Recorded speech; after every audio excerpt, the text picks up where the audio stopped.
Alrighty, let's sit back for a second, shall we? Make yourself comfortable and take a look at this.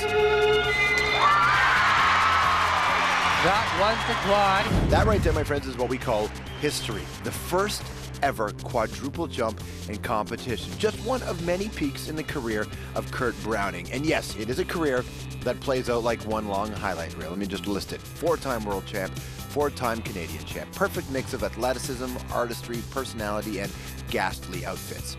And outfits aside, it hasn't always been poetry in motion for the kid from Caroline, Alberta, who, by the way, was on a backyard rink before he was old enough to tie his skates. Yes, that's true. Not all poetry, because for as wonderful a career as it was for Kurt, never achieved Olympic gold, something that resonates. But post-competition, he still found success as a pro. He's got a reputation as an OBS TV analyst. The guy just gave the medal away. Then he was a co-host, and now he's a judge on the return of the hit CBC show, Battle of the Blades. Yeah, I got a bunch of NHL hockey players and figure skates.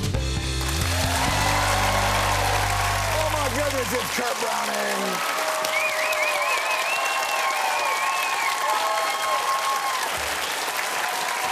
Come in. My partner in Sochi. How are you?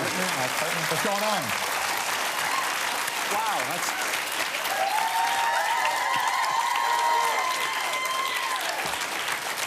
Dude, I can't live up to this at home. Stop it. Dude, with Russia's draconian anti-gay laws, I think two straight men should totally partner up and dance in Sochi. Hit it in Russia. Yeah, we should absolutely. I'm a little worried because it's the first time in the booth commentating at an Olympics for me. Yeah.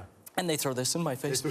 Yep. So, and I'm going to say figure skating is not one of the most macho of sports. Right. So I'm pretty sure we're going to get some attention. Well, it's super macho in a lot of ways, and that it is a medal right. of blades, it is right. But also, yeah, of course, it's figure skating is a sport that's been open to gay men without judgment for a long time. I think you know what? If there was a place that you wanted to feel free about anything, figure skating is it, because you're not told what to wear. Yeah. There's a lot of there's not. Okay, unfortunately, I listened on occasion. I shouldn't have. But yeah, it's you. You decide your image, and you decide if you win or lose. You might not be on the top of the podium, but nobody in figure skating can take away the time you have on the ice alone. Right. And I keep telling kids that all the time. You might not ever make a living skating, or you might not really ever know what it feels like on the top of that podium, but nobody can take that moment from you, and that's what I like about skating. Can you imagine? That was a good speech. You liked I loved it. Yeah. You become now a judge on Battle of the Blades, so it's a show you've hosted. You can still skate. Co-host with Ron McLean, and in that position, and now you're the judge. And it was my fault. It was my decision, and I came to them and said, I think I'd like to judge, and here's why. I just felt like after 3 years of working with the players and co-hosting with Ron, I got a good idea of what I hope that they can get from the experience as people and as, you know, skaters. And I also think that I have a little touch with what Canada wants from those hockey players when they're trying to do this. And I hope that comes through in my judging. But I'm scared. I will tell you, Seriously? I'm nervous. I'm super nervous. About what? You're not the one jumping? Well, no, I'm not. But I see them. I see how hard they work. And they put their lives on the line for 3 months. And it's all for charity. And I'm deciding, and I can commentate because that's a comment. Yeah. And then it goes away. But a mark stays. When I watched the first 2 seasons, the hockey players didn't really understand the kind of risk that for the partners, man, and severe injury that could happen. Do you think these guys are going to really, like, do you beat it into their heads? We do. We bring in players who have actually hurt their partner before and had them talk to them. Honestly, we do that because these guys are huge, and when they're carrying these girls above their head, we don't allow them to turn. So if you wonder why all the players don't turn, that's so that no one hopefully gets hurt. But they're up high, so if they toe pick, they're 11. Their heads are, don't even want to talk about it. The guys are freaked out. They've got a life in their hands and sequence. So that's a lot to deal with at once. We don't put sequence on them too often. I was going to say that while, yes, it is true that in culture life is important, sequence, that's up there. That's where they're placed. But it can enhance or it can distract. You don't want death by sequence. We also don't want these guys to feel anything other than great on the ice, and we want to make heroes out of them, not fools. Right. So that's what the show's about. It's about inspiring. There's a charity element that these guys are working really hard. Yeah. And when you see a hockey player that you've seen tough your whole life, growing up, you're watching that guy and he's tough, and then he's crying about how his father lost his sanity, and that's why I'm doing this show, and I want to inspire my daughters to do whatever they want. And the show has a good feeling to it. Yeah, man, and you know what? In this country, too, we've created this culture of hockey gods, which, I mean, I like and endorse when I'm younger, and as I get older, I go, wow, we have such a skewed sense of masculinity in this country and such a skewed sense of toughness, and it's all about hockey players, man. I don't know about that. Oh, no, for sure. A guy breaks a leg on the ice, he breaks his femur, and he skates off, and we go, what a hero. Like, stay down. Get on a stretcher. Get smart, But what I loved about Battle, and we'll love again about it, is that you get to see these tough guys be vulnerable and challenge their own perceptions of what you can do on ice. The first season, Ty Domi was having a little bit of trouble with the romantic night. You know, a little bit of stiffness there. He's no Javier Bardem. You put your arm around her like that. Yeah. So I grabbed Ty and I pulled him aside and I said, "Man, I know you're uncomfortable with this." And I said, "There's a way of thinking about it that'll change the way you move." I said, "Skate for your mom." Skate for your mom and make her remember the little boy you used to be when she had just you. And then we grow up and we become individuals. But I said, skate for your mom and make her cry. And he went back on the ice and everything got more patient and everything got softer. It's fun to watch the evolution. You're like the skate whisperer. I am a little bit, but you know what? And it was fun before because I could whisper to them. Yeah. And now as the judge, I kind of have to keep a bit of distance. All right, let me play this one, Budapest. Uh-oh. Budapest. Was it just as you had done it in practice and in your mind, or was there something that said, this may be the most important jump of my entire skating career? Well, that's almost what went through my mind. You're not going to believe me when I say I didn't know what to think. I was skating into it and doing the inside edge right before I turned. And I thought to myself, what am I supposed to be thinking at this moment? And then I just turned backwards and it happened. Kurt was Sue Preston's back in the day. I've never seen that. That was pretty, kind of squeaky little voice, not like that.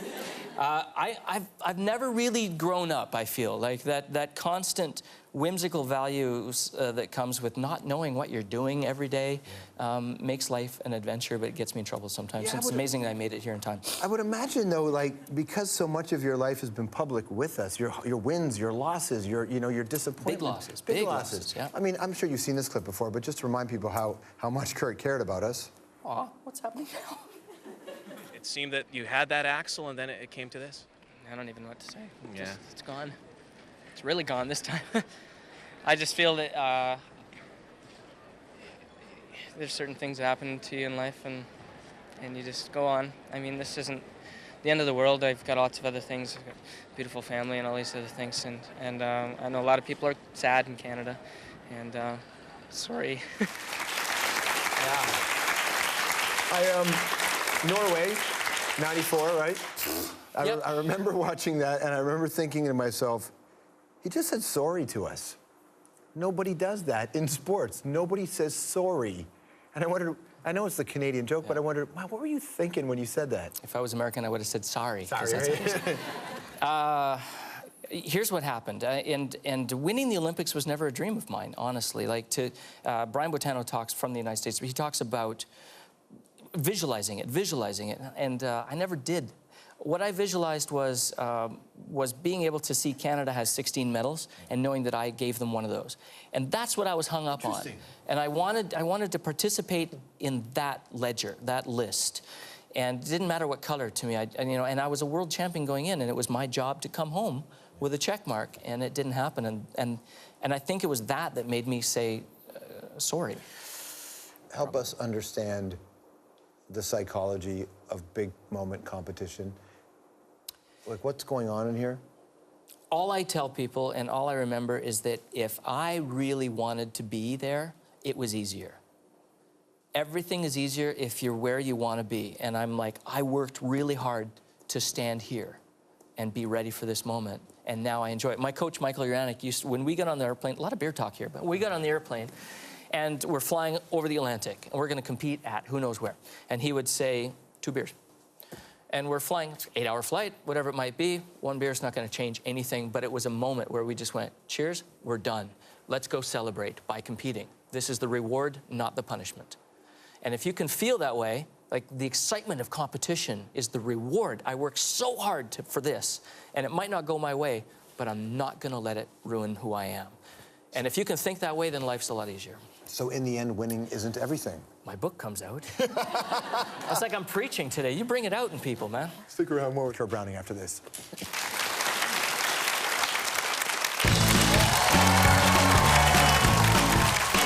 Coming up, he's one of the world's most graceful men on skates, also swings a mean stick. I'll challenge Kurt to a little street hockey, minus the street part anyway. That's next.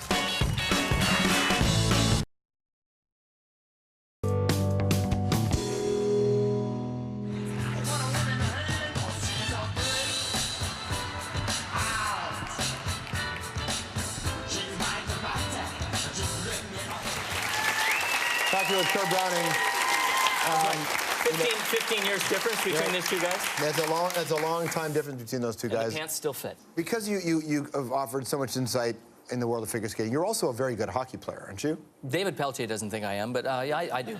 Hey, dude, he's a Quebec Nordiques fan. What do you expect from him? He loves the Nordiques, right? I love Pelletier, man. That guy's so intense. He's intense. About competition. Everything. I love that. But you are a good player, right? I used to be. I have some hockey trophies at home. What I thought we would do is, because we're combining battle blades, hockey, and figure skating, of course, I would like you to show us a couple of figure skating touches to some hockey games.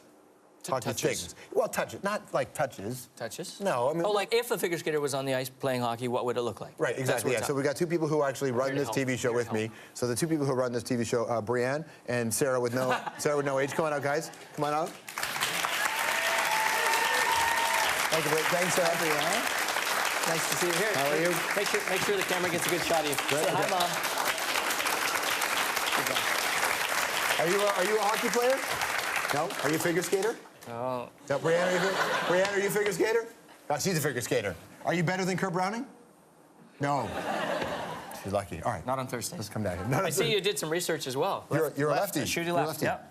You know, for most young hockey players, they're trying to dangle and be fancy, and they're going to do that. But nobody has flair like a figure skater. So what would a figure skating addition be to a wrist shot? Why are you looking at... First of all, why are you looking at me like I didn't tell you we were doing this? Well, no, I'm just... You used the word wrist, and I'm thinking that there's a lot of wrist. A lot of wrist. Now you're doing a gay joke. Why are you doing that? Because Sochi... Whoa. Take that, Sochi. Oh, okay, wait. Do that again. Do that again and walk me through it. Well, walk me through it. What are you doing? The drag and the... Oh, come here. Okay, so where is it? I can't remember how to do that. And then you go, like, look over there. And you put it in. Right, but then it's the celebration afterwards. Yeah, so how does a figure skater celebrate? Then you get a lot of speed up and you go to center ice and you go, yeah!